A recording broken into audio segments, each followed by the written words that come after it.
तो दोस्तों आज हम देखेंगे एक एक्सेल शीट में हम इफ़ का फॉर्मूला कैसे लगाते हैं और कैसे इसको हम डिफरेंट वे में यूज़ कर सकते हैं। तो हमारे पास यहाँ पर समझने के लिए ये 4 चीज़ें हैं एक्सेल शीट में जब हम इफ़ का फॉर्मूला लगाते हैं। तो एक तो तरीका है जिसमें हम सिंपल इफ़ फार्मूला लगाते हैं, जिसमें एक कंडीशन होती है और या तो उसकी ट्रू है तो क्या आना चाहिए और फॉल्स है तो क्या आना चाहिए। एक होता है नेस्टेड इफ़। नेस्टेड इफ़ ऐसा हो गया कि जिसमें इफ़ की बहुत सारी कंडीशन है, ये नहीं तो ये नहीं तो ये। जैसे मैं यहाँ पर बात कर दूँगा, अभी बताता हूँ कैसे है। एक होता है फिक्स वैल्यू और सेल वैल्यू, कैसे हम किसी एक्सेल शीट में इफ़ फार्मूला को यूज़ करने के टाइम पर यूज़ करते हैं, वो भी मैं बताऊंगा आपको। तो पहले हम पहली कंडीशन देखते हैं, इफ़ फार्मूला कैसे सिंपल कैसा लगता है।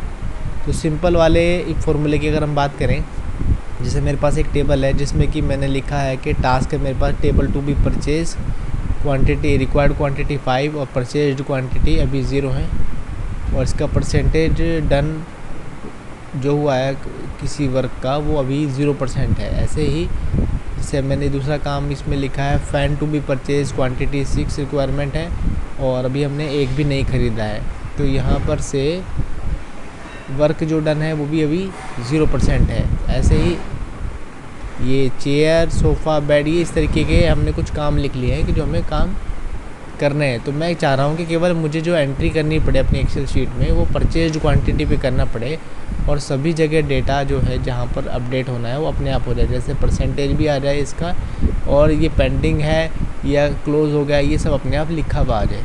तो जैसे मैंने इसमें इफ़ फार्मूला लगा रखा है, तो मैं यहाँ पर जैसे क्वांटिटी मेरी 5 है और मुझे 5 इसमें हमें लिखते हैं, तो ये डन हो जाना चाहिए।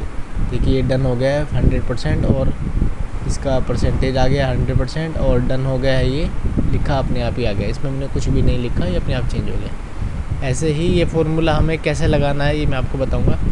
फिर दूसरी कंडीशन की बात करते हैं, नेस्टेड इफ़। ये नेस्टेड इफ़ फार्मूला कैसे लगता है। नेस्टेड इफ़ फार्मूले में मान लिया जैसे मैंने यहाँ पर ये लिखा है एक क्वांटिटी 2 लिखा है, जैसे मैं तो यहाँ पर ये लिखा आ जाए 2 और मैं यहाँ जैसे ही 1 लिखूँ तो यहाँ पर लिखा आ जाए 1। तो देखिए मैंने यहाँ पर केवल एंट्री की है इस सेल में C8 में मैंने एंट्री किया 1 और अपने आप ही 1 लिखा आ गया। जैसे मैंने यहाँ पर 2 लिखता हूँ तो यहाँ पर 2 लिखा आ जा रहा है। तो ये फार्मूला हम कैसे लिखते हैं, नेस्टेड इफ़ फार्मूला, इसको नेस्टेड इफ़ में लिख सकते हैं हम। एक होता है फिक्स सेल वैल्यू और सेल वैल्यू फार्मूला। तो फिक्स सेल वैल्यू कैसे है, जैसे कि मैं लिखता हूँ यहाँ पर, जैसे मैंने इस सेल की वैल्यू लिखी यहाँ पर 1, तो मैं चाह रहा हूँ यहाँ पर 1 लिखा आ जाए, या जो भी मैं चाहूँ वो लिखा आ जाए। और यहाँ पर मैं 2 लिखूँ तो यहाँ पर 2 लिखा आ जाए। तो ये फार्मूला हम कैसे यूज़ करेंगे अभी लिख के बताऊँगा, ये इनकम्प्लीट है थोड़ा, तो इसको भी अब हम देखते हैं कैसे। तो सबसे पहले बात करेंगे हम फर्स्ट वाले फार्मूला की, इफ़ फार्मूला। तो इफ़ फार्मूला के लिए हमने यहाँ पर क्या किया है, यहाँ पर एक फार्मूला लगाएंगे हम स्टेटस वाले पे, कि एंट्री मुझे यहाँ करनी है तो फार्मूला मुझे यहाँ लगाना पड़ेगा कि, और मैं कंपेयर कराऊंगा इस सेल सी सेल की वैल्यू को और डी सेल की वैल्यू को मैं यहाँ पर कंपेयर कराऊंगा ताकि मैं इसको स्टेटस लिख सकूँ। तो अभी मैं इसको डिलीट कर देता हूँ।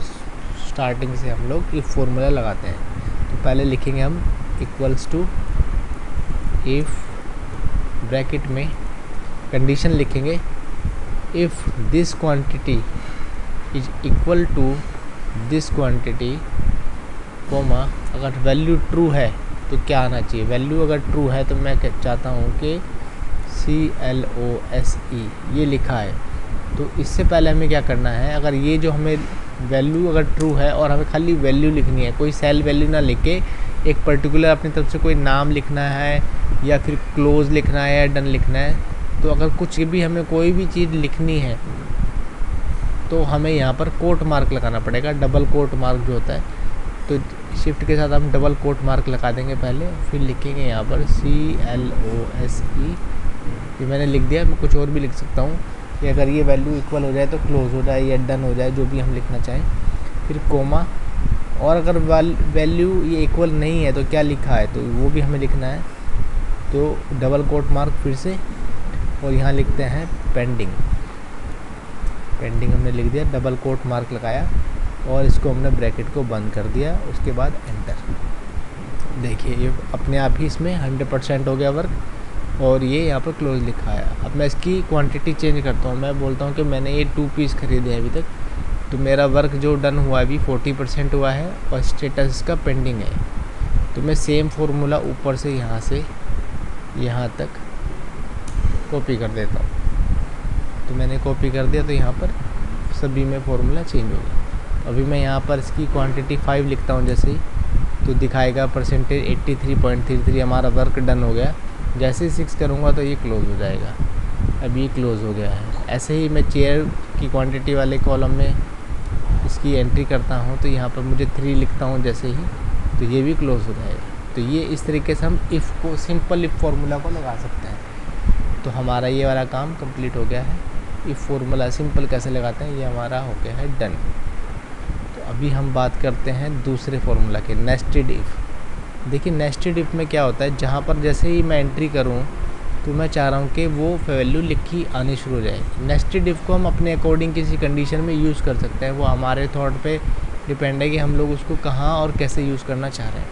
तो मैं चाह रहा था कि यहाँ पर जैसे मैं 1 लिखूँ तो 1 आ जाए, 2 लिखूँ तो 2 आ जाए। तो उसके लिए हमने क्या किया है, यहाँ पर मैंने कंडीशन लिखी है नेस्टेड इफ़। आप अगर देखें तो ये कंडीशन नेस्टेड इफ़ लिखी है मैंने। इफ़ कंडीशन लिखी मैंने कि C8 यानी कि C, ये वाला cell C8 is equal to 1, then write ONE 1। फिर मैंने एक कंडीशन और लिखी, if C8 is equals to 2 then write 2। तो मैं इसमें और कंडीशन भी लिख सकता हूँ चाहूँ तो। यहाँ पर मैं कॉमा लगा के एक और कंडीशन लिख देता हूँ, इफ़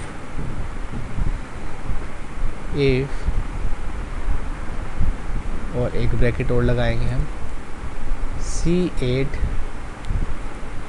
इक्वल टू 3। तो हमें लिखना है कि यहाँ लिखा आ जाए THREE, हमने लिख दिया, 3 लिखा आ जाए, कोमा एक कंडीशन और लिख लेते हैं, if C8 equals to 4 then लिखा है ट्रू वैल्यू है हमारी क्या, 4, FOUR। ये आप जो भी लिखना चाहें, मैं FOUR एक और लिख देता हूँ उसमें और एक कोट मार्क लिख के बंद कर देता है इसको। तो मैंने इतनी कंडीशन लिख दी। अगर इसके अलावा कुछ भी लिखा है तो मैं फॉल्स में कंडीशन लिख देता हूँ। अब कंडीशन फॉल्स में लिखेंगे, हमारा या ट्रू की जितनी हमने लिखनी थी सबसे लास्ट में उसके हमें फॉल्स की कंडीशन लिखनी है कोमा लगा के। अगर हमें सारी ट्रू की कंडीशन लिख चुके हैं, अगर मैं चाहूँ तो यहाँ पर और लिखना चाहूँ तो लिख सकता हूँ। जितना इसको लिखता जाऊँगा ये नेस्टेड इफ आके बढ़ता जाएगा। तो मैं यहाँ पर अगर मैं फॉल्स की कंडीशन लिखूँ, फॉल्स में क्या है तो मैं लिख देता हूँ कि अगर इन सभी में से कोई कंडीशन मीट नहीं होती है, जैसे C8 में ना तो 1 है, ना 2 है, ना 3 है, ना 4 है, तो क्या है, तो मैं लिखता हूँ इसमें अगर इनमें से कोई वैल्यू नहीं है तो एरर लिखा है ERROR। ये मैं चाहता हूँ कि एरर लिखा आ जाए और डबल कोट मार्क से मैंने इसको बंद कर दिया। अब देखने वाली एक चीज़ ये है कि जितनी इफ़ कंडीशन में लगाई है लास्ट में उतने ही ब्रैकेट लगने हैं। तो इफ़ 1 2 3 4 4 टाइम हमने इफ़ फार्मूला यूज़ किया, तो हमने लास्ट में ब्रैकेट भी इतने ही लगाने हैं। 4 ब्रैकेट मैंने लगा दिए और अब एंट्री कर दिया। अब मैं यहाँ लिखता हूँ पहले 0, तो एरर आ गया क्योंकि 0 की कोई कंडीशन नहीं है। अब मैं 1 लिखता हूँ तो 1 आया है, 2 लिखता हूँ तो 2 आया है, 3 लिखता हूँ तो 3 आया है और 4 लिखता हूँ तो 4 आया है, 5 लिखता हूँ तो फिर से एरर आ गया। तो यानी कि नेस्टेड इफ हमारा फार्मूला सही काम कर रहा है। अब आते हैं हम, 2 कंडीशन हमने समझ लिए हैं क्या क्या है। अब आते हैं हम fix cell value formula. Fix cell value क्या है? Fix cell value formula simple जो मैंने बता चुका हूँ ऑलरेडी आपको। फिक्स सेल वैल्यू इसमें समझते हैं फार्मूला में। फिक्स सेल वैल्यू है जो मैं कोट मार्क लगा के लिखता हूँ, वो फिक्स सेल वैल्यू है। मैंने जिस चीज़ को भी कोट मार्क में लिख दिया वो एज इट इज़ लिखी हुई आ जाएगी, वो फिक्स सेल वैल्यू है। उसमें हमें कोई भी चेंज नहीं करना होता। तो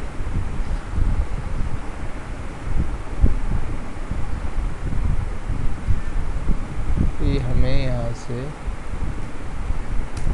ठीक है, fix value for if formula ये हमने लिख लिया है।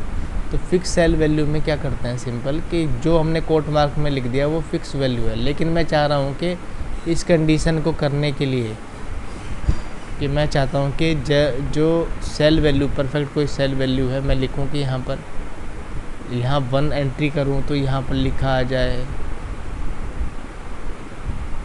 इस सेल की वैल्यू, और यहाँ पर मैं 2 एंट्री करूँ तो मुझे चाहिए कि इस वाले सेल की वैल्यू लिखी आ जाए। तो मान लिया मैं यहाँ लिख देता हूँ इस सेल वैल्यू में ए लिख देता हूँ, ए, इसमें मैं बी लिख देता हूँ, इसमें सी लिख देता हूँ। तो मैं चाहता हूँ